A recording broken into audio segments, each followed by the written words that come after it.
మీరు చంద్రబాబు నాయుడు దగ్గర పనిచేశారు, ఇప్పుడు జగన్మోహన్ రెడ్డి దగ్గర పార్టీ అభ్యర్థిగా ఉన్నారు. ఈ కొద్ది కాలంలో మీకు సాన్నిధ్యం పెరుగుంటుంది.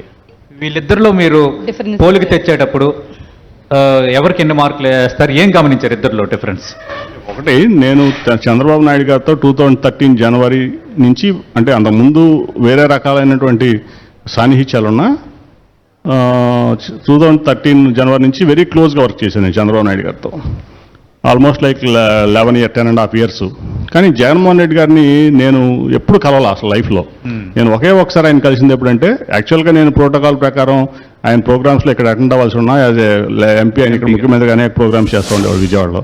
కానీ పార్టీ నిర్ణయం ప్రకారం నేను ఆయన కలవలేకపోయాను. ఆయన ప్రోగ్రామ్స్ కూడా అటెండ్ అవ్వాలి. నేను ఒకే ఒకసారి రాష్ట్రపతి ముర్ము గారు వచ్చినప్పుడు గవర్నర్ గారు లంచ్ హోస్ట్ చేస్తే అక్కడికి వెళ్ళాం. ఎదురు బదులు ఆయన, నేను విష్ చేశాను, ఆయన విష్ చేశాను. అంతే ఫస్ట్ టైం నేను ఈ పార్టీలో చేరకముందు.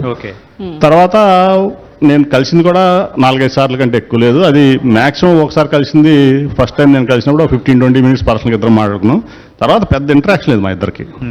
చంద్రబాబు నాయుడు గారికి నాకు చాలా సన్నిహితంగా ఉండేవాళ్ళం, అన్ని రకాలుగా చాలా మనసిప్పి కూడా మాట్లాడుకునేవాళ్ళం, ఏదైతే లోకేష్ ఎంటర్ అయ్యే వరకు కూడా. సో నాకు జగన్ గారితో నిజం చెప్తున్నాను, జగన్ గారితో నేను ఇద్దరి మధ్య కూడా గ్యాప్ తెచ్చాడు అయితే చంద్రబాబు నాయుడు గారికి మీకు కూడా.